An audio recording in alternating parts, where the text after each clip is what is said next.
Hello everyone, my name is Jacob, here today to talk to you about self-control. Self-control is choosing to do what you should, even when you don't want to. It's very important to have control. I have a controller for just about everything, in fact. Like this stereo.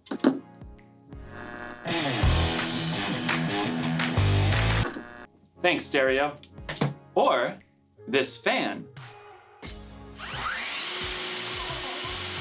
I've even got a remote for my blender. And of course, everyone's favorite remote control, the TV remote.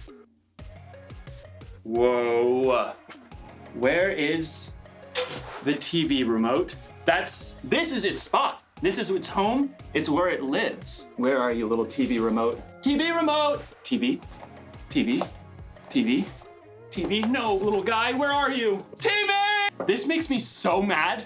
I bought the remote caddy so that I could house my remotes. And when someone takes the remotes away and doesn't put it back, I get real angry. I ask you, why have a remote caddy if you're not gonna caddy the remotes?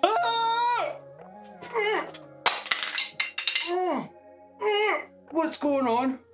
Oh, I think I'm paused. Okay, maybe this is for the best. I was really losing my temper there.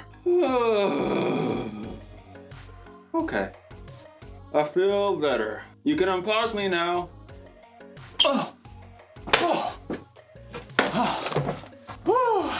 That was a close one. Anger can really take over if you let it. In today's story, we'll hear about a guy named David who had every reason to be angry. Let's hope it doesn't control him. Oh, I wonder what this controls.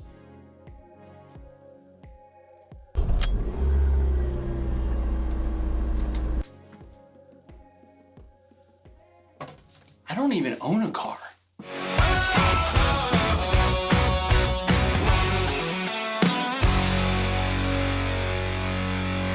Wow, that was a lot of remotes. Good job at pausing when you were angry before you reacted. Today, we're taking a look at history in the book of Samuel. You might know the people in this already, David and King Saul. This is the same David who was anointed to become the next king of Israel and took out Goliath, the Philistine giant with nothing but a rock and a sling. At this time, Saul was the king.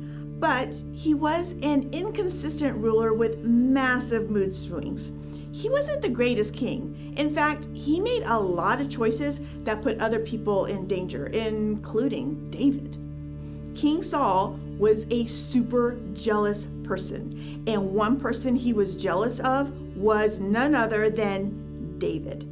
Remember, David was already anointed to be the next king. That's the job that King Saul has right now, and he wants to keep it. And David, well, after he showed no fear in defeating Goliath, he enlisted in Saul's army. Even though he was young, he was gifted on the battlefield. David even won several big battles. In fact, he did so well that people cheered for David more than they did Saul. Well, they cheered for Saul. They cheered even louder for David. Saul! David! Saul! David! You get the picture. The people loved David, and Saul got extremely jealous. Saul was so jealous of David and so afraid that David would take over his throne and become more popular than him that he decided there was only one thing to do. He had to kill David. Saul decided to take action. David and his men were camped in the desert. Saul decided to take his own soldiers and chase after them. As Saul and his men were closing in on David, Saul received word that the Philistines were attacking Israel. He had to give up his chase and head back home and deal with the attack. This gave David and his men time to hide out in a safe place. Then, a messenger brought news to King Saul about David's hiding spots.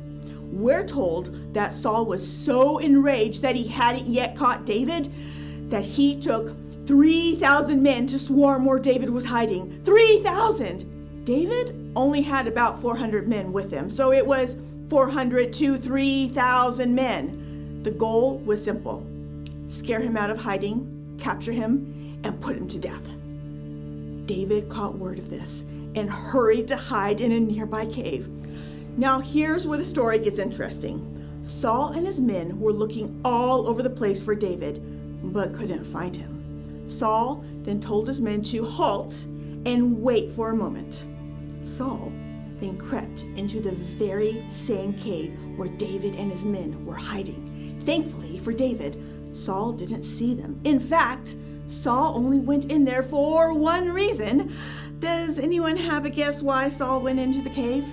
Yeah, Saul had to go to the restroom. It's true. Listen to this right from the Bible. I'm not making this up.